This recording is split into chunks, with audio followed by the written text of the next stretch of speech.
이 시간 우리 하나님 말씀 함께 보시겠습니다. 오늘 찾으실 말씀 에베소서 2장 19절로부터 22절까지 말씀이 되겠습니다. 우리 다 같이 한 목소리로 봉독해 올리겠습니다. 시작. 그러므로 이제부터 너희는 외인도 아니요 나그네도 아니요 오직 성도들과 동일한 시민이요 하나님의 권속이라. 너희는 사도들과 선지자들의 터 위에 세우심을 입은 자라. 그리스도 예수께서 친히 모퉁이 돌이 되셨느니라. 그의 안에서 건물마다 서로 연결하여 주 안에서 성전이 되어가고 너희도 성령 안에서 하나님이 거하실 처소가 되기 위하여 예수 안에서 함께 지어져 가느니라. 아멘. 오늘 말씀의 제목은요 고졸 사원 신화입니다. 아마 설교가 맞춰지면 이게 무슨 뜻인지 아마 아실 것 같습니다. 자, 믿음의 선포 함께 하겠습니다. 믿음은 긍정적입니다. 믿음은 창조적입니다. 믿음은 소망적입니다. 나는 믿음의 사람입니다. 나는 주 안에서 행복합니다. 아멘. 믿음의 아름다운 역사가 있기를 주님의 이름으로 축원드립니다. 저 오늘 여러분들과 함께 이제 에베소서 2장의 마지막 파트인데요. 원래 3번으로 나눌 수도 있고 4번으로도 나눌 수 있는데 굳이 4번으로 나눈 것은요, 마치 오늘 우리가 읽은 19절부터 22절의 말씀이 에베소서의 구원론에 마치 도장을 찍는 것, 우리가 쐐기를 박는다고 얘기하지 않습니까? 이방인들이 하나님의 은혜로 구원받았다는 그 사실, 어쩌면 유대인이라면 당연한 것처럼 느껴지지만 그 당시 로마 제국의 다신교 문화 속에서 살았던 이방인들, 하나님과 예수님과는 전혀 상관없던 이 사람들이 구원받았다는 이 사실에 대해서 마지막 쐐기를 박는 아주 귀한 말씀이기 때문에요, 함께 나누어 봤는데요, 오늘 이 말씀을 통해서 저와 여러분의 삶 가운데 큰 은혜가 있기를 주님의 이름으로 축원드립니다. 많은 순간 우리는 느낌, 이 감정이라는 것에 우리의 마음이 요동칠 때가 참 많습니다. 뭐 성도님들만 그렇겠습니까? 목사님들도 그렇고요. 예전에 새들백 교회에 릭 워렌 목사님이 K 목사님과 처음, K 사모님이죠. K 사모님과 처음 결혼했을 때 이 얘기를 이야기한 것이 있는데, 그 이야기를 들어보니까 아, 목사님도 아니 평범한 사람들도 다른 사람들도 이런 식으로 생각할 수 있겠다라는 생각이 들었던 적이 있습니다. 릭 워렌 목사님이 결혼을 한 다음에 몇 주가 지났다고 합니다. 그리고 난 다음에 어느 날 아침에 일어나서 아내에게 이렇게 말했답니다. 여보, 당신 그거 알아? 나 결혼한 것 같은 느낌이 없어. 이렇게 얘기하는 겁니다. 이럴 때 우리가 자다가 봉창 두드린다는 거죠. 아니 몇 주 전에 결혼해놓고 결혼한 것 같은 느낌이 없다니요. 이게 무슨 소리입니까? 예. 근데 그럴 수도 있죠. 오랫동안 싱글로 살았으니까 결혼은 했지만 갑자기 결혼한 것에 대해서 덜 느껴질 수는 있다라는 겁니다. 그랬더니 사모님께서 이렇게 대답을 했다고 합니다. 여보, 그 감정이 무슨 문제예요? 그러니까 느낌이 뭐가 문제냐는 거예요. 당신은 결혼했어요. 결혼한 건 사실이다라는 겁니다. 그러니까 내가 뭐라고 느끼던지 간에 저의 손가락에도 반지가 껴 있지만 결혼했다는 것, 당신 옆에 그 여자가, 그 남자가 있다는 것, 당신과 내가 결혼식을 했다는 사실은 변하지 않는다라는 겁니다. 많은 사람들이 실제로 이 느낌에 의해서 신앙생활을 하는 경우도 많습니다. 오늘은 주님의 은혜가 좀 많이 느껴져. 주님이 날 사랑하는 것 같아. 오늘은 내가 구원받은 것 같아. 라는 그런 얘기를 하다가도 어느 날은 내가 진짜 구원받았을까? 하나님 진짜 계실까? 하나님 날 사랑하는 것 같지 않아. 라고 생각하면서 진짜 사실은 저를 따라주십니다. 나는 하나님의 자녀입니다. 맞나요? 틀리나요? 맞나요? 틀리나요? 맞죠? 나는 하나님의 거룩한 백성입니다. 하나님의 자녀, 하나님의 백성, 하나님 나라의 시민이라는 사실을 분명함에도 불구하고 느낌이 안 온다라는 거예요. 느낌이요. 왠지 나는 하나님 날 아닌 것 같아 라는 이야기가 들을 때마다 여러분은 어떻게 반응하느냐라는 겁니다. 실제로 이방인 성도들이 그런 식으로 반응하지 않았을까라는 거예요. 왜냐하면 하나님과는 상관없이 살던 사람인데 어느 날 사도 바울의 복음 전도를 듣고 예수를 믿었습니다. 교회에서 너희 구원받았어. 하나님의 은혜로 구원받았어. 십자가의 은혜로 하나님이 너희를 사랑하셔서 예수 그리스도의 생명이 너에게 있어 라고 얘기는 했지만 막상 집에 돌아가 보면, 또 살다 보면 전혀 예수, 하나님, 구원 이건 별로 안 느껴질 때가 있더라라는 겁니다. 여러분, 이방인들 성도들이 이런 식으로 삶을 살 때 오늘 성경이 다시 한번 마지막에 그러므로 라는 말로 시작하면서요, 오늘 다시 한번 쐐기를 받고 있는데요, 한번 19절 말씀 다시 한번 읽겠습니다. 시작. 그러므로 이제부터 너희는 외인도 아니요 나그네도 아니요 오직 성도들과 동일한 시민이요 하나님의 권속이라. 잠깐만 놔주시고요. 그러므로라는 이 접속사는 정말 중요해요. 그러니까 앞에 모든 거 맞다라는 거. 앞에 모든 거 그게 뭐냐면 너희는 허물과 죄로 죽었다라고 얘기했고요.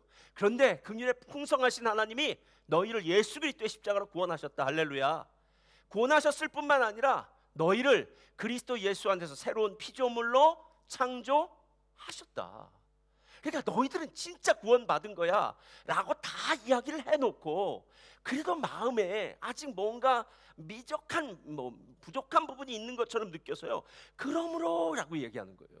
그러므로 이제부터 너희는 외인도 아니야, 나그네도 아니야 라고 얘기하는 거예요.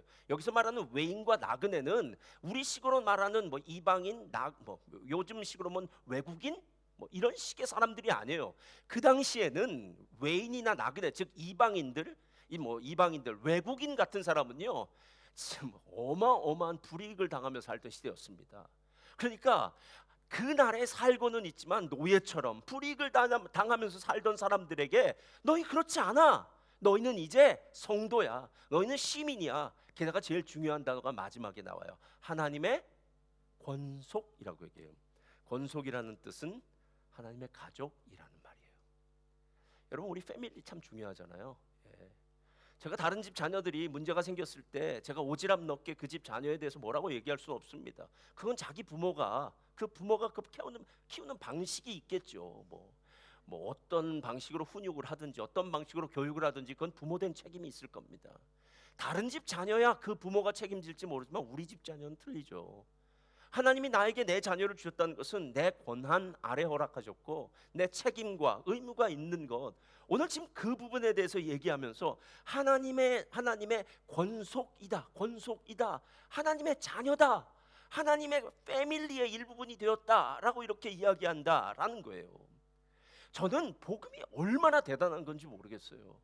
저와 여러분 지금 예수 믿었다, 내 교회 왔다라는 것이 이민 오니까, 이민 가면 다 교회 간다더라, 이민 생활 외로우니까 또 가까운 곳에 교회 찾아갔고 친구랑 또 이렇게 사귀다 보니까 교회 갔고, 우리 교회는 그런 분들도 여러 계세요. 바자회 왔다, 교회 왔다 이런 사람들도 계시고, 아마 여러 부분은 있지만 중요한 것은 여러분이 어떤 방식으로 교회에 왔던지 간에 여러분을 교회로 이끌었던 그 복음의 능력은 어마어마하다라는 거예요. 어마어마하다라는 거예요. 저는 복음을 얘기할 때마다 복음이 얼마나 개혁적이고 급진적인 가치를 가졌는지에 대해서요 다시 한번 깜짝깜짝 놀랄 때가 있습니다. 제가 놀라는 게 노예제도가 폐지된 게 몇 년 안 됐더라고요, 여러분. 100년 조금 남짓됐고요. 여성들이, 죄송합니다, 지금이야 여성들이 더 높은 지위에 있고 여성들이 더 똑똑하지만 여성들이 참정권, 여성들의 투표권, 이게 100년도 안 됩니다, 여러분. 그러니까 지금 계급과 신분이라는 것, 이 신분 사회가 변해서 이런 자유 세계가 된 것이 정말 몇 년 되지 않아요, 여러분. 그런데 2000년 전입니다. 그때만 해도 유대인이 생각하기에 이방인들은 지옥의 불쏘시개로나 쓰임 받는다고 얘기하고 신분과 계급이 얼마나 만연했던 그런 사회였는데, 복음이 들어가자마자 노예들이 주인과 함께 예배를 드리고요, 아이들과 여자들이 다 남자들과 함께 예배를 드린다는 이 사실은요 우리가 생각하는 것보다 훨씬 급진적이다라는 겁니다. 복음이 우리의 신분을 변화시켰습니다. 복음이 우리의 정체성을 변화시켰습니다.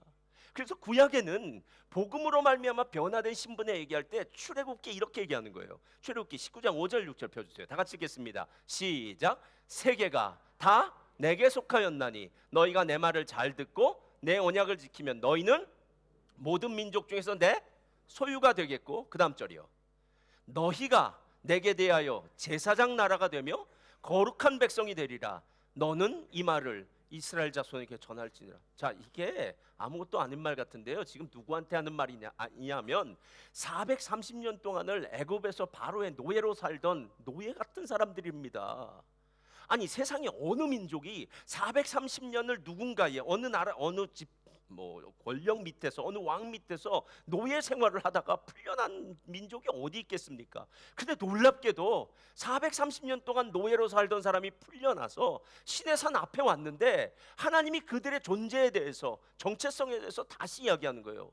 저를 따라하시기 바랍니다. 너희는, 다 크게요, 너희는 노예가 아니다. 너희는 하나님의 소유다. 너희는 제사장 나라다. 너희는 거룩한 백성이다. 여러분, 이런 단어들은 이 사람들한테 쓰이지 않는 단어라는 거예요. 여러분, 우리에게도 마찬가지라는 거예요. 우린 다 이방인 아닙니까? 하나님과 무슨 상관이 있습니까? 어떤 사람이 이렇게 얘기합니다. 아, 기독교? 그거 서방 종교 아닙니까? 왜 우리가 기독교를 믿어야 됩니까? 라고 이야기하는 사람이 있을 정도로 우리와는 상관없는 저 먼 곳에 떨어져 있는 것 같았는데, 나도 모르는 사이에 내 귀에까지 복음이 들려지고 이 나를 더 이상 누군가의 노예가 아니라, 그리고 세상 가운데 젊은 가운데 헛된 인생 살던 그런 사람이 아니라, 오늘 출애굽기를 보니까 하나님의 소유, 하나님의 제사장 나라, 거룩한 백성. 여기서 소유라는 말은 세굴라인데요, 하나님의 보물이란 뜻입니다. 그러니까 저와 여러분이 하나님이 그토록 귀하게 여기시는 분이라는 거예요. 그러니까 유대인들이 이 사실을 가지니까 어떤 생각이 들었냐면 선민 사상이 든 겁니다. 누가 뭐라 그러면 이렇게 얘기해요. 나 유대인이야. 여러분, 예수님 당시에 똑같지 않습니까? 나 아브라함의 자손이야. 나 이스라엘이야. 여러분, 유대인이 가졌던 그 많은 자부심이 도대체 어디에서 나왔냐면 출애굽기 19장에서 나왔다라는 거예요. 그럼 반대로 이방인들은요, 유대인 볼 때마다 실은 부럽죠.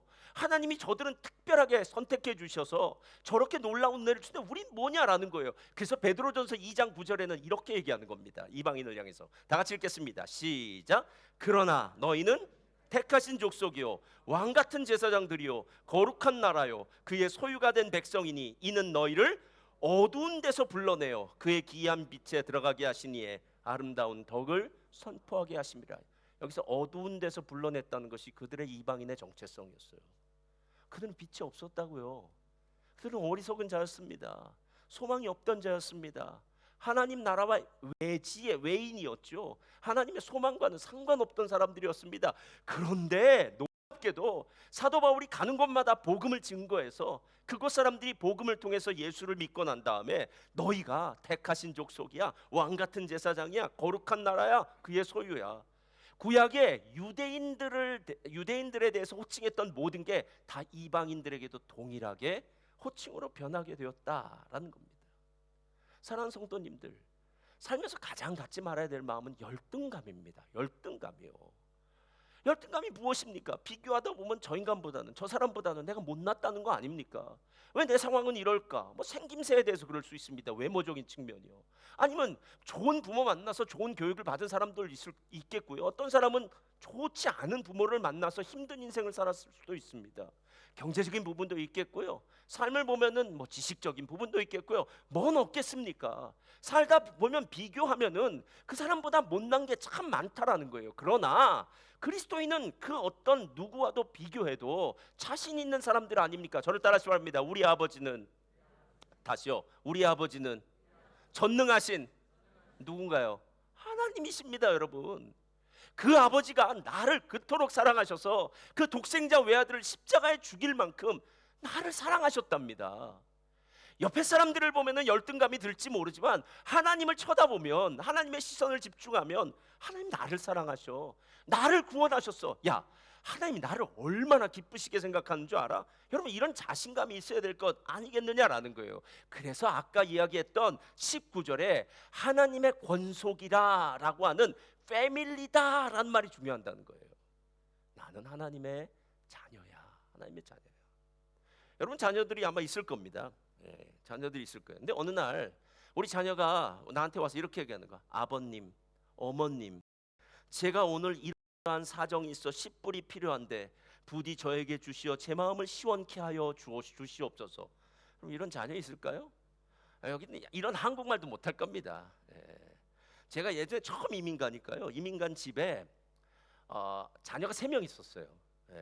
첫째는 딸이고 셋째는 아들인데 중학생이었을 거예요. 근데 이 셋째 아들이 엄마랑 소통이 안 돼서 중간에 통역인 누나를 두더라고요. 딱 3가지 한대요. 엄마, 밥, 돈. 이 3가지만 얘기해요. 그 애는 얘기를 안 해요. 누나를 통해서 다 소통을 하는 거예요. 엄마, 밥, 돈. 여러분, 이렇게 정중하게 말하는 자녀가 어디 있겠습니까? 엄마 용돈 필요해, 이렇게 얘기하겠죠. 아니, 그것도 심하면 돈 그래요. 아니면 쫙 그렇게 얘기할지도 모르죠. 실제로 자녀들이 뻔뻔스럽게 이렇게 이야기할 수 있는 이유는 부모와 자녀의 친밀한 관계 때문 아니겠느냐라는 거예요. 그러니까 부모된 죄송합니다. 부모된 죄는 아니겠지만 부모된 책임이 그거 아닙니까? 자녀가 무엇을 원하든지 간에 더 많이 사랑하는 사람이 더 약할 수밖에 없는 것, 더 많이 사랑하기 때문에 더 희생할 수밖에 없는 것. 그래서 자녀의 어떤 요구도요 실제로 안 들어주는 것 같지만요 나중에 보다 보면 다 들어주는 것. 그래서 자녀는 부모에게 무엇을 구할 때 담대함을 가지고 당당하게 구하는 것 아니겠느냐라는 거예요. 오늘 이방인들을 향해서 이렇게 얘기하는 거예요. 너희들이 지금까지는 2등 국민처럼 살았어. 유대인은 1등 국민이야. 하나님의 선민이야. 하나님 택하심을 받았어. 그들은 맨날 이야기하기를 나 아브라함의 후손이야. 나 유대인이야. 이스라엘 사람이야. 이렇게 얘기하면은 이방인들은 헬라 사람들은 모두 다 깨갱하고 옆에 죽었었는데 아니라는 거예요. 아니라는 거예요. 이방인들은요. 아니라는 거예요. 여러분 실제로 가장 큰 축복이 무엇인지 아십니까? 우리가 만약에 예수님이 나의 주님이십니다, 나는 하나님의 자녀입니다라고 얘기할 때 하나님이 우리 안에 선물을 하나 주세요. 잘 들어보세요. 사도행전을 보면은 제자들의 인생이 완전히 역전됩니다. 그러니까 복음서에 나오는 제자와 사도행전의 제자는 완전히 틀려요. 근데 사도행전에 나오는 제자들이 그렇게 달라진 이유는 오직 한 가지예요. 저들이 오순절 마가의 다락방에서 뭘 받습니까? 성령 받죠. 자, 성령 받으면 어떻게 됩니까? 성령을 받았더니 성령이 불의 혀처럼 내려온 성령을 받았더니 저희들이 방언을 시작합니다. 하나님을 찬양하기 시작합니다. 그리고 담대해서 밖에 나가서 사람들에게 하나님의 놀라운 증언을 증거합니다. 그렇지 않습니까, 여러분? 근데 제일 놀라운 건 뭐냐면요, 방언도 아니에요. 제일 놀라운 건 밖에 나간 것 아닙니다. 제일 놀라운 건요, 바로 방금 전까지만 해도 혹시 나에게 불이익이 오면 어떻게 될까? 혹시 이 공권력, 그 당시에 대제사장이나 관원들이 예수를 십자가에 죽였듯이 예수님 따라다녔던 나도 죽이면 어떡해 하고 다 도망다녔던 사람이라는 거예요. 근데 그 도망다녔던 사람들이 이제 담대해졌습니다. 실제로 이 파레시아라는 말이요, 담대함인데 성령 받은 사람은 담대함이 생긴다라는 거예요. 담대함이요. 그래서 그들이 어떻게 전한 줄 아십니까? 방금 전까지 예수를 십자가에 못 박았던 사람들 향해서 이렇게 크게 외칩니다. 너희가 십자가에 못 박은 이 예수를 하나님이 살리셔서 주와 그리스도가 되게 하셨느니라. 이게 한 말 같지 않은 말이 아니라요, 이 말은 방금 전까지도 서슬이퍼렇게 예수님을 십자가에 못 박았던 그 사람들을 향해서 너희가 그거 알아? 너네들이 십자가에 못 박았던 그 예수를 하나님이 살리셨어. 하나님이 주로 삼으셨고, 아도나이 주로 삼으셨고, 하나님이 그를 그리스도 메시아가 되게 하셨어 라고 얘기하는 거예요. 더 놀라운 사실은 그 다음에 있어요. 사도행전 2장 37절 펴주세요. 다 같이 읽겠습니다. 시작. 그들이 이 말을 듣고 마음에 찔려 베드로와 다른 사도들에게 물어 이르되 형제들아 우리가 어찌할꼬.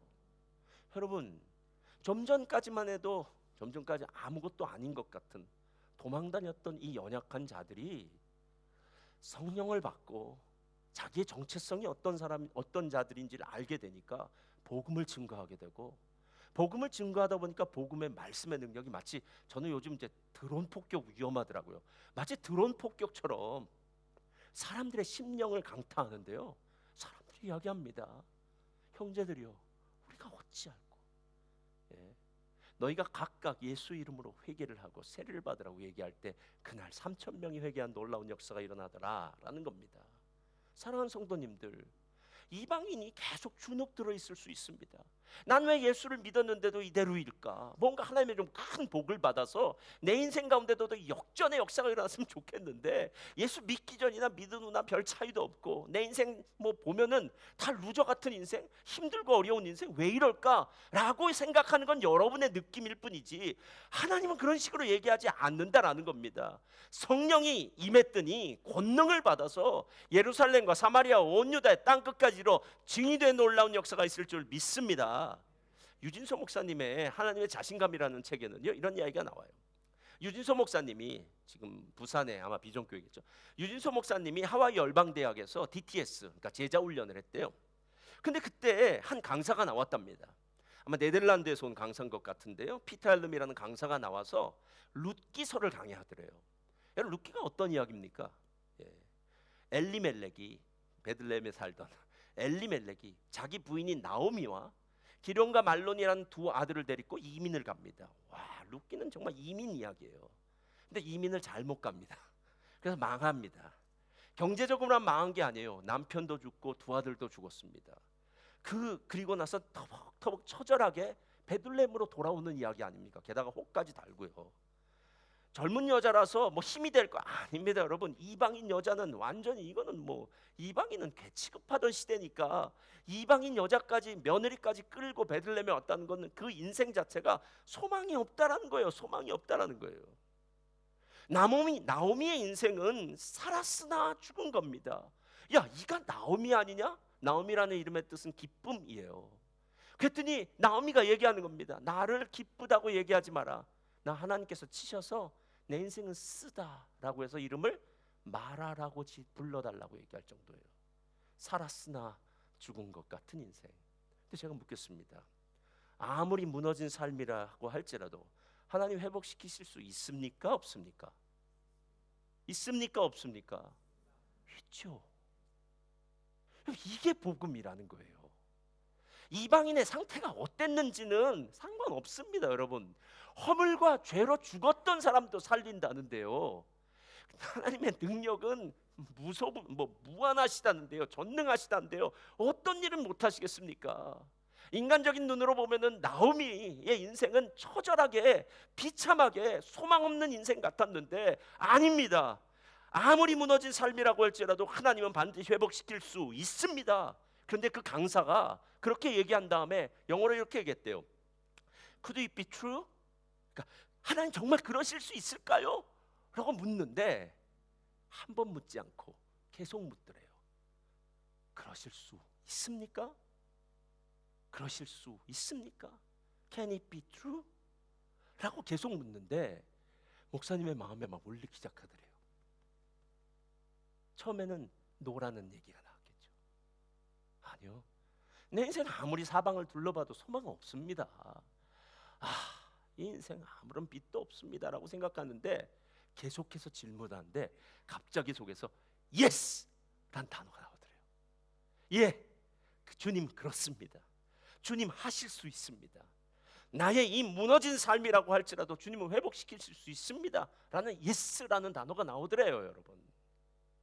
여러분, 하나님의 말씀이 우리 안에 들어왔을 때 그 말씀의 능력이 우리 안에서 이런 폭발적인 능력이 있다는 사실을 아십니까? 예? 상황이요? 상황 다 달라요, 여러분. 예.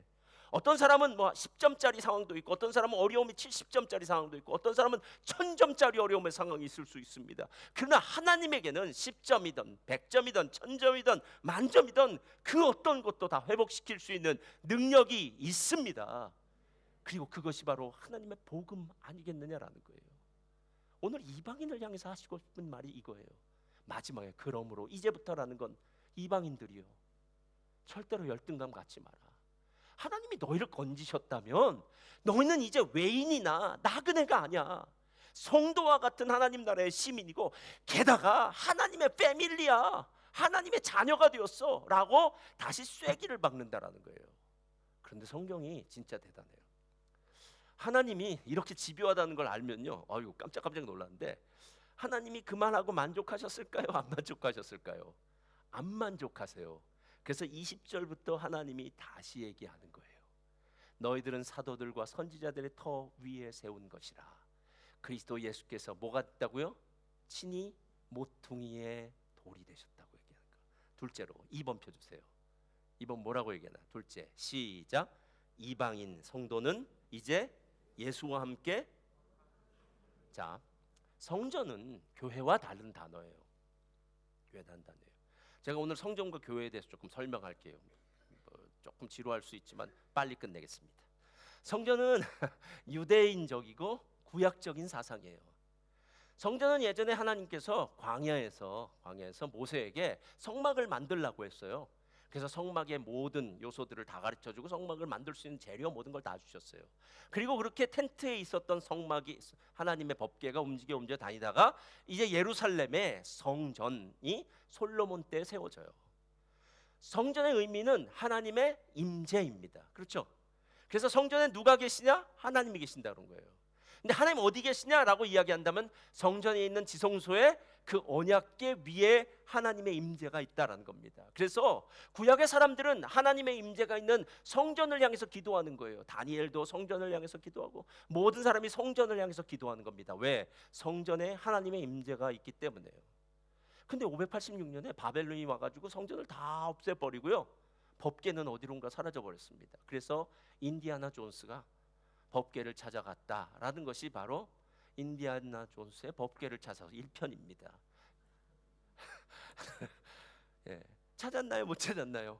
나중에 보니까 어디서 찾은 것 같은 기억이 나는데 하여튼 그래요. 지금 어디 있는지 몰라요, 법궤는. 두 번째, 그래도 성전을 세워야 돼라고 해서 포로에서 귀환한 사람들이 또 성전을 세웠어요. 그런데 이 성전에는 없는 게 하나 있습니다. 하나님의 언약궤가 없어요.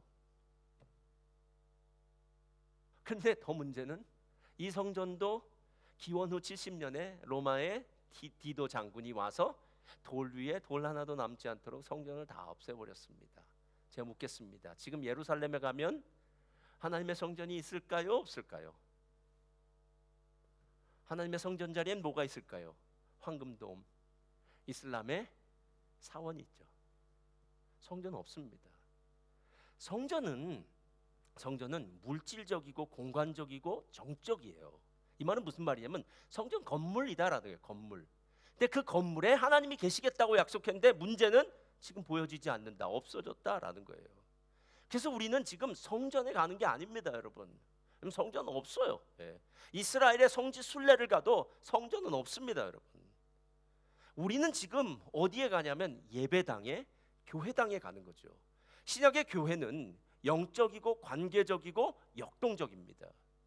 건물은 움직일 수가 없어요. 항상 그곳에 가야 됩니다. 그러나 교회는 다릅니다. 교회의 의미는 부르심을 입은 자들의 모임이에요. 그러니까 이것은 사람의 모임이에요. 오스본 어베뉴 157은 성전이 아니고요, 교회도 아닙니다. 이 자리에 우리가 있기 때문에 지금 교회라고 이름을 하고요. 만약에 이것을 한국에는 교회당에 예전에 예비군 훈련도 시켜주더라고요. 그래서 교회에 성도들이 안 모이고 예비군이 모이면 그땐 교회가 아니라 예비군 훈련장이 되는 겁니다. 무슨 말인지 아시겠어요? 그러니까 훨씬 관계적이다라는 거예요. 그렇다면 이제 진짜 질문을 던져야 돼요. 아니 그러면 사도 바울이 그냥 교회라고 얘기하지 왜 굳이 성전이라고 얘기하느냐는 거예요. 성전이라고요. 아까 20절 말씀 한번 다시 펴주세요. 20절에 한번 다 같이 읽겠습니다. 시작. 너희는 사도들과 선지자들의 터 위에 세우심을 입은 자라 그리스도 예수께서 친히. 자, 성전은 이제 없지만 성전에 대한 상징은 진짜 중요하다는 거예요. 영적인 의미는. 왜냐? 성전은 하나님의 임재가 있는 곳이기 때문에 하나님 임재가 어디 있었느냐라고 묻는 거예요. 요한복음 2장을 보니까 예수님이 이렇게 얘기합니다. 자, 이 성전을 헐라, 예루살렘 성전이었습니다. 내가 사흘 만에 일으키리라 라고 얘기해요. 그랬더니 제자들이 뭐라고 해요? 아니 이 성전 46년 동안 만든 겁니다. 어떻게 이거 사흘 만에 다시 만들 수 있겠습니까? 라고 얘기할 때 그때 이렇게 얘기해요. 그러나 예수는 성전된 자기 육체를 가리켜 말씀하신 것이라 죽은 자 가운데서 살아나신 후에야 제자들이 이 말씀하신 것을 기억하고 성경과 예수께서 하신 말씀을 믿었더라. 그러니까 하나님의 임재가 있는 곳이 성전이니까 하나님의 영광, 하나님의 임재가 육신을 입고 예수 안에 계셨으니까 예수가 성전이고요, 예수와 함께 있는 자들이 성전 안에 있는 자들이고, 이제 예수님은 하늘로 올라가셨으니까 고린도전서 3장 16절에 보니까 성령이 거한 자가 성전이 된다라고 이렇게 이야기하는데 제일 중요한 한 가지만 말하고 싶다는 거예요. 너 그거 알아? 왜 성전을 얘기를 하고 있는 줄 알아? 그 이유는 저를 따르시 바랍니다. 모퉁이 돌이 예수님이기 때문입니다. 자, 여러분 뭐 집 가다 보시면 건축하는 거 많이 보셨을 겁니다. 저도 주변에 건축하는 집들 많이 봤어요. 맨날 부시고 해요. 근데 제일 먼저 하는 일이 들었죠. 포크레인이 와서 땅 고르는 것부터 시작해요. 예. 그래서 땅을 잘 골라 놓습니다. 그리고 그 다음엔 와서 이제 시멘트 같은 건가요? 뭐 해서 기초를 놓고요. 그 다음엔 이제 목수들이 오고요. 그 다음엔 여러 사람들이 차례 와서 마지막엔 아마 여기 시청에서 카운실에서 마지막 허가를 주면 준공 허가가 되면 이제 그 집에서 살 수 있는 일이 있겠죠. 우리는 그런 식으로 집을 짓지만 유대인들은 그렇게 집을 짓지 않았습니다. 유대인들은 두 벽이 만나는 그 자리에 모퉁이돌이 있었어요. 이 모퉁이돌이 얼마나 큰가에 따라서, 견고하는가에 따라서 이 건물의 크기와 건물의 높이가 결정된다라는 거예요. 그러니까 모퉁이돌이 없으면 건물을 질 수가 없다라는 겁니다. 그러니까 이 건물은 모퉁이돌이 있기 때문에 가능한 것이고, 그리고 함께 지어져 간다는 것은 모퉁이돌 사이즈만큼 정해져 간다라는 거예요. 제가 이걸 요즘 월드컵 기간이니까 월드컵에 빗대서 얘기하겠습니다. 2022년도 아르헨티나가 우승을 했습니다. 그때 외신이 이렇게 얘기했습니다. 여러분, 링컨 대통령이 게티스버그에서 연설했던 것 중에 다른 건 몰라도 이건 기억해요. Of the people, by the people, for the people. 이거 기억나시나요? 뭐 대답이 없어요. 예. 기억 안 나시도 이래야지 좀 있는 것 같잖아요. 그런데 그때 사람들이 이렇게 했어요. 메시에 의한, 메시를 위한. 아닌가요, 여러분? 아르헨티나 팀이 우승하는데 메시가 다 한 거 아닙니까, 여러분? 메시 없이는 우승을 할 수 없었겠죠. 그래서 우리가 메시에 의한, 메시를 위한 팀, 메시를 위한 우승이다라는 거예요. 여러분, 팀원들은 11명이었을 거예요. 메시와 함께. 그들은 함께 그라운드에서요, 마지막 그 승부차기인가요? 거기서 골을 넣으니까 그냥 주저앉더라고요. 그리고 난 다음에 울기 시작하더라고요. 다른 건 몰라도 그 월드컵에서 우리하고는 별 상관없는 얘기니까, 우린 더 열받으니까 월드컵 얘기 안 했으면 좋겠는데, 하여튼 우리도 변해야 됩니다. 막 이렇게 월드컵 막 화가 나요. 막. 근데 뭐 그 얘기 안 하겠습니다. 여러분이 다 집에서 화를 내고 왔을 테니까 저는 다 화는 알겠는데, 그때 다 무릎 꿇고 울지 않습니까? 메시가 다른 우승컵을 얼마나 많이 들었습니까? 그래도 이 월드컵 하나의 우승컵은 다른 그 많은 우승컵과는 비교할 수 없는 우승컵이에요. 그 이유가 뭔지 아십니까? 메시와 축구를 함께 뛰었던 11명이에요. 메시의 팀이 되어서 뭐 감독, 코치, 뭐 닥터, 뭐 이런 사람을 다 치면 몇십 명 될 거예요. 그 가서 같이 월드컵 기간 동안 함께 있었던 그 팀이 한 100명이라고 하면 100명도 똑같이 그 자리에서 울었을 거예요, 여러분. 근데 그 사람들만 울었을까요? 본국에 있는 아르헨티나는, 저는 뭐 거기 살았으니까, 거기 오벨리스코라고 있어요. 시내 큰 광장이 있어요. 가장 넓은 그 길이라고 하는데, 그 광장에 어마어마한 인파가 모였겠죠. 우리나라 같으면 시청 앞에요. 그 사람들이 마지막에 페널티킥에서 성공하고 그리고 우승이 확정되는 순간 그 자리에 있는 사람들이 어땠을까요? 그러면서 그 사람들이 다 이렇게 얘기했어요. 메시 우리도 메시가 있어야 돼요. 메시를 위한. 이건 메시가 다 한 거예요. 메시가요.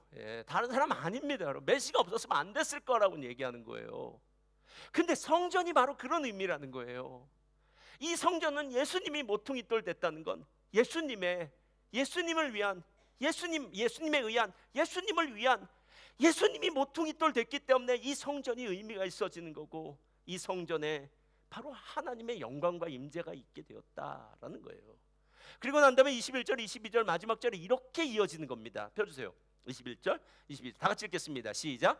그의 안에서 건물마다 서로 연결하여 주 안에서 성전이 되어가고, 너희도 성령 안에서 하나님이 거하실 처소가 되기 위하여 그리스도 예수 안에서 함께 지어져 가느니라. 여러분, 여기 잠깐 놔두시고요. 안에서라는 말이 몇 번이 등장하나요? 4번 등장해요. 그의 안에서, 주 안에서, 성령 안에서, 그리스도 예수 안에서. 그러니까 이방인 성도들을 향해서 이렇게 얘기하는, 이방인 성도들이요, 너희들이 너희의 느낌대로 뭐 구원을 받았느니 안 받았느니, 뭐 열등감이 있느냐, 이거 얘기하지 말고 예수님 안에서 살라라는 거예요. 성령 안에서 살라라는 거예요. 성령 안에서, 예수님 안에서 사는 건 이런 거랑 똑같아요. 네 생각 버려라. 하나님이 너를 다스리실 것이다. 하나님이 전부야.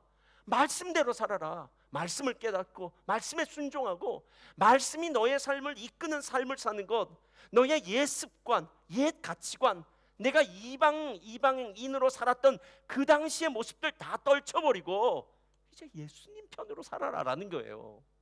그 다음에 서로라는 말하고요, 함께라는 말은 똑같은 말이에요. 이게 투게더라는 말이에요. 서로 함께. 여러분, 신앙생활하면서 제일 힘든 게 무엇입니까? 공동체 생활 아닙니까?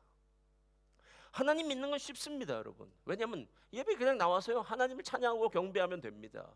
제일 어려운 거는요 셀 모임이고요. 제일 어려운 건요 함께 일하다 보면 누군가 부딪히는 사람이 있을 때예요. 제가 보니까 어떤 사람들은 이렇게 얘기하더라고요. 아, 목사님, 저는 제가 누구랑 부딪히면 마음이 상하고 제가 참 약해요. 그래서 교회 생활을 못 하겠습니다. 그러니까 저는 목사님 한 발 이렇게 내놓지 않고 그냥 한 발 살짝 담갔다가 갈 테니까 저는 뭐라고 얘기하지 마시라고 얘기해요. 충분히 가능합니다. 저 그분한테 뭐라고 얘기하고 싶지 않아요. 어쩌면 그분은 자기 자신을 잘 알고 있는 분이니까 미리 자기 자신에 대해서 보호할 수도 있습니다. 그런 준비가 필요할 수도 있어요. 그러나 여러분, 오늘 성경이 말하고 있는 건 다르다고요. 이 이방인 성도들이 모퉁이 돌 대신 예수님과 성전을 지어갈 때 결국 모퉁이 돌도 중요하지만 옆에 함께 지어져가는 다른 재료들도 있지 않겠느냐라는 거예요. 그럼 건축을 할 때 뭐 벽돌 쌓아가듯이 쌓게 하기도 하지만 나무도 필요하고 철근도 필요하고 유리도 필요하고 뭐 지붕도 필요하고 다 다르지 않겠느냐라는 거예요. 여러분, 어떻게 우리가 다 똑같을 수 있겠습니까? 내 몸에서 난 내 자식도 나와 달라가지고 열받을 때가 있는데, 예? 어떻게 나와 생면부지의 사람들이 비슷하다? 같다라고 생각하는 건 착각 중에 착각이겠죠. 예수님이 12명의 제자를 불렀습니다. 아니 12명이라도 한 마음 한 뜻 때문에 얼마나 좋겠습니까? 근데 12명이 맨날 싸웠어요. 마지막에 예수님이 십자가를 지러 가기 전에 마가의 다락방에서도 싸웠어요. 그때 싸운 제목이 뭔지 아십니까? 누가 더 크냐? 예수님은 지금 십자가를 지러 가신다고요. 온 인류의 죄를 대속하고 하나님과 단절되어서 정말 가장 고통스러운 순간을 맞이해야 되는데 정작 가장 가까이 있었던 12명의 제자들은요, 야, 예수님이 지금 잘 될 것 같아. 예? 이럴 때 우리가 김칫국부터 마신다는데요, 아주 진하게 마셨죠. 김칫국 마셔서 야, 너는 외무부 장관, 너는 내무부 장관, 아니야 난 그래도 예수님과 좀 더 가까워, 이 짓하고 있었다고요. 온갖 일에 앞장서야 직성이 풀리는 다혈질의 베드로, 우리의 아들이라는 이름을 가졌던 형제가 있었습니다. 야고보와 요한. 예. 한 성깔 했죠. 예. 동족의 피를 빨아먹던 세리 출신의 마태도 있었고요. 아니 의심이 많아서요 아무것도 믿지 않았던 도마 같은 친구도 있었고요. 하여튼 머리의 수가 얼마나 빠른지 계산하라 그러면은 이 얘만 데리고 오면 되는 사람이 있었습니다. 빌립. 예. 벌써 사람 숫자 딱 보니까 200데나리온입니다. 이 소리가 나올 정도로요. 이 똑똑한 빌립. 12명의 제자들이 다 달랐다고요. 다 달랐다고요. 서로 맞는 사람 없었습니다. 근데 놀라운 사실은 아까 20절을 보니까 너희는 사도들과 선지자들의 터 위에 세워졌다. 예. 예수 그리스도께서 친히 모퉁이 돌이 되었다. 예수님의 진짜 십자가의 능력, 그 복음의 능력이 임하니까 그토록 다른 12명이 다 하나가 되는 것 아니겠느냐라는 거예요. 오늘 성경의 20절의 마지막에 보면은요, 마지막 절 한 편 주세요. 21절에 보면요, 뭐라고 이야기하냐면 이렇게 얘기해요. 성령 안에서 하나님이 거하실 처소가 되기 위하여 그리스도 예수 안에서 함께 지어져 간다고 얘기해요. 이 현재 진행형입니다. 그러니까 공사 중이라는 말이에요. 저는 공사 중이라는 단어가 있을 때마다요 두 가지 생각이 들어요. 하나는 지금 만약에 어렵고 힘들고 문제가 많아도 참을 수 있다. 왜? 공사 중이니까. 두 번째, 공사 중이라면 완성된다는, 완성에 대한 소망은 있을 것 아니겠냐는 거예요. 그러니까 문제는 참을 수 있고요, 완성될 것에 대해서는 기대할 수 있는 것 아니겠느냐라는 거예요.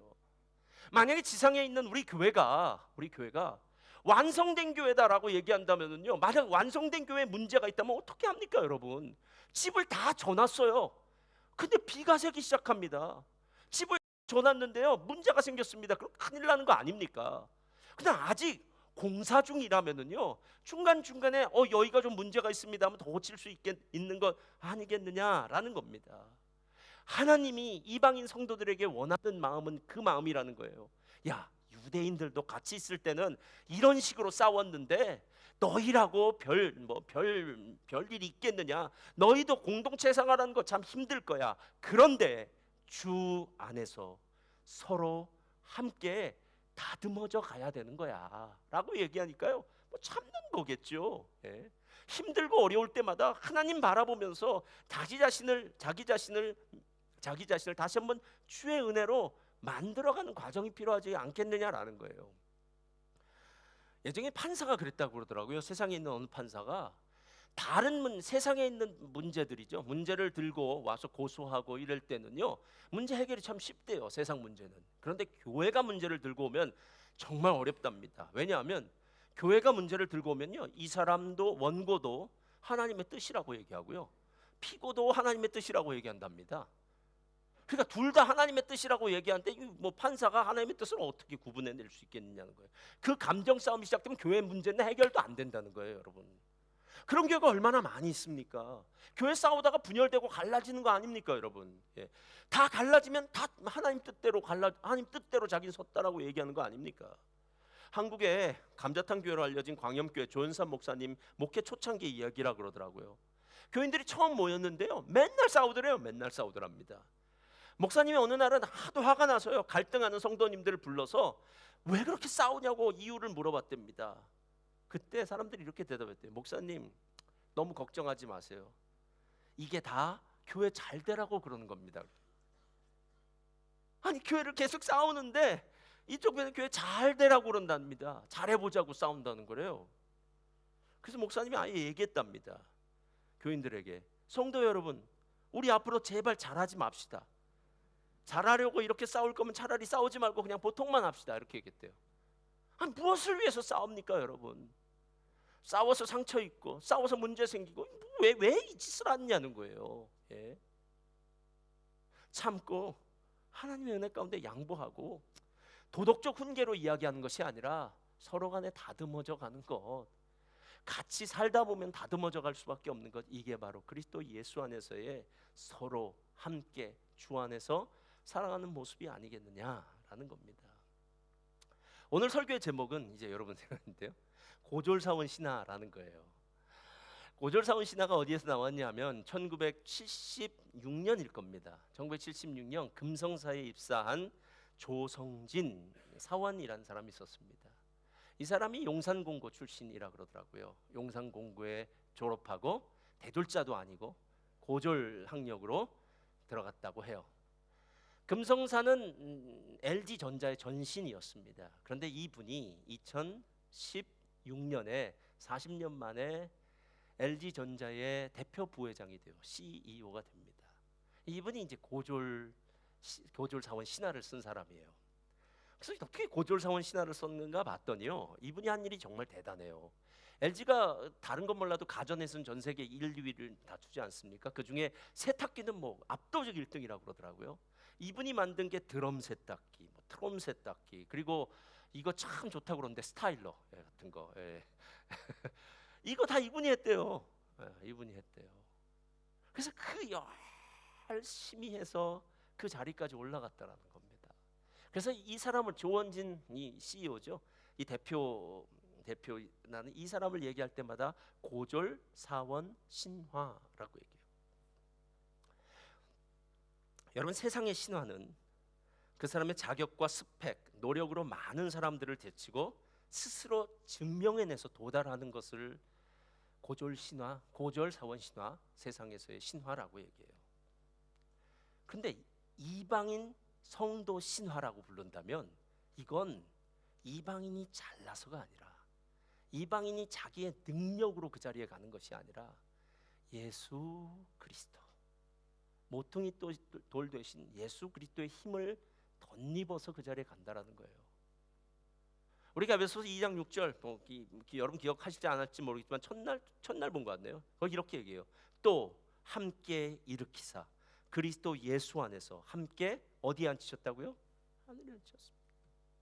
그러니까 이방인은 저 밑바닥, 저 쓰레기 더미에 있었던 사람 같은 사람을 들어 올려서 보통의 자리가 아니라 저 높은 하늘의 보좌에 예수님과 함께 앉은 자가 됐다라는 것. 이건 누구 때문에 가능했냐는 거예요. 십자가요. 그래서 고린도서 1장 18절에는 십자가는 멸망받는 자들에게는 미련한 것처럼 보이지만 구원받은 우리들에게는 하나님의 능력이라, 이렇게 얘기해요. 2장 2절엔 사도 바울이 이렇게 합니다. 나는 예수 그리스도와 그의 십자가에 못 박힌 것 외에는 다른 것을 알지 않기로 작정했다라고 얘기해요. 왜 그렇게 십자가가 중요하다고요? 이건 한 가지입니다. 우리 어느 누구도 우리의 능력으로 하늘 보좌 우편에 하나님과 함께 앉을 사람은 없습니다. 그냥 우리 식대로 우리 능력대로 한다면 그 정도 살 거예요. 근데 예수님의 능력으로, 예수님의 능력을 덧입어서 산다면 짱티 앞으로 나와주시고요, 우리는 그 자리에 갈 수 있습니다. 진흙 같은 나를 깎아내신 하나님의 손길에 나를 맡기고 우리 옆에 있는 연약한 지체들과 함께 만들어져가는 삶, 예수 안에 온전히 거하기만 한다면 주님은 자격 없는 우리들을 세상이 감당할 수 없는 하나님 보좌 우편에 앉은 예수님과 함께 그 자리에 앉게 해주신다, 하나님의 성전이 되게 하신다라고 약속하십니다. 성도님들, 우리는 사람 의지한 사람이 아닙니다. 그렇다면 우리는 순간순간 절망할 수도 있고 낙심할 수도 있어요. 그러나 예수님이 계시다면 무엇이 문제입니까? 자녀된 권세로 주님께 구하는 자들 되고요, 하나님 우리와 함께 하신다는 사실, 그 자존감, 자존심, 그 정체성을 가지고 믿음으로 승리한 저와 여러분 되시기를 주님의 이름으로 축원드립니다. 아멘. 자, 우리는 주의 움직이는 교회, 우리 함께 찬양 드리겠습니다.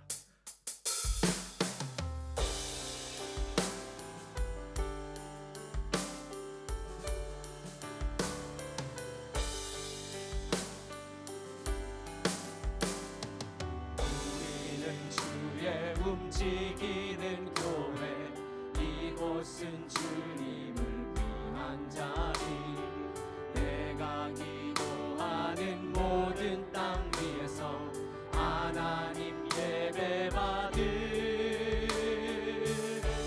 그날을 고대하네. 다시 한번 하겠습니다. 우리는 주의 움직이는 교회, 이곳은 주님을 위한 자리. 내가 하나님 예배받을 그날을 고대하네. 나의 노래로 주님의 성전을 지으리. 힘을 쏘서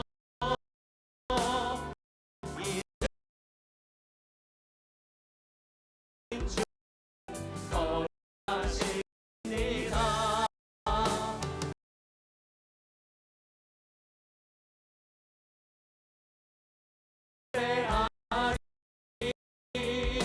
구름 날개 사이 임하신 것처럼 내 위 임하소서. 하나님 우리가 이곳에 섰으니 이 땅을 치유하소서. 하나님 우리가 어디에 있든지 높이리다. 열들아 주님을 축할지어다. 그 발 아래 힘 맞추라.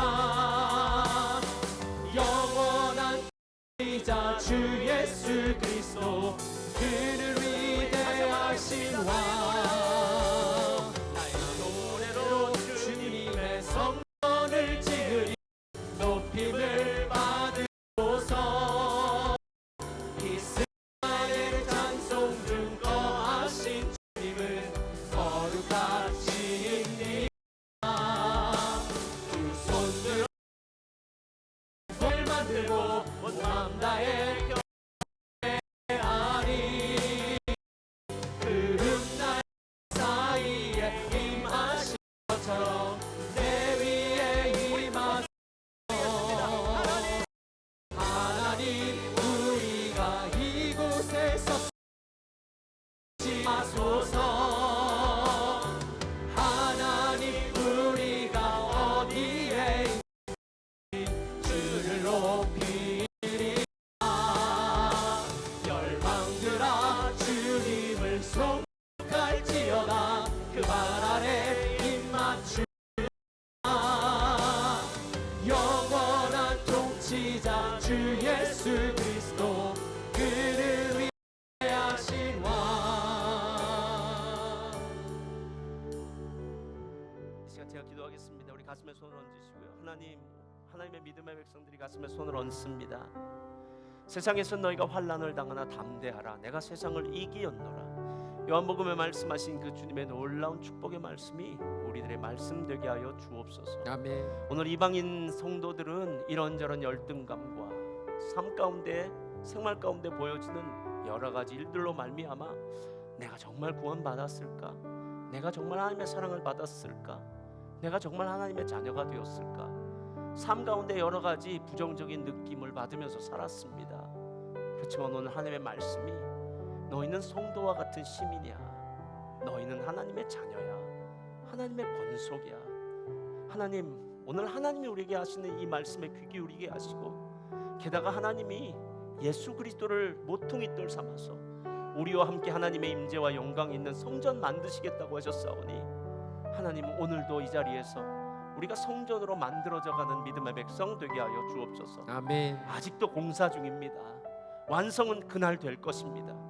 하나님, 완성될 그날까지 믿음의 여정에 낙오되지 않고 끝까지 승리하게 하여 주옵소서. 아멘. 하나님, 우리의 삶 가운데 이런저런 여러 가지 어려움이 있을지라도 모두 믿음으로 이겨나가길 원합니다. 아멘. 주님이 나와 함께 하신다면 넉넉히 이길 수 있습니다. 아멘. 주님의 은혜로 붙잡아 주옵소서. 아멘. 이제 우리 구주 예수 그리스도의 무한하신 은혜와 아버지 하나님의 극진하신 사랑과 보혜사 성령님의 내주 충만 위로 교통하심의 역사가 오늘 이방인 성도들이 얼마나 대단한 존재로 변했고, 이방인 성도들이 예수님을 모퉁이 돌 삼아서 어떻게 성전이 되어 가는지, 우리 자신에게 주신 이 놀라운 축복과 특권의 의미를 다시 한번 깨닫고 믿음으로 승리하기 원한 모든 믿음의 백성들 위해, 저들의 개인과 가정과 사업장 직장과 미래 위에, 자녀 위에 이제부터 영원토록 함께 있을지어다.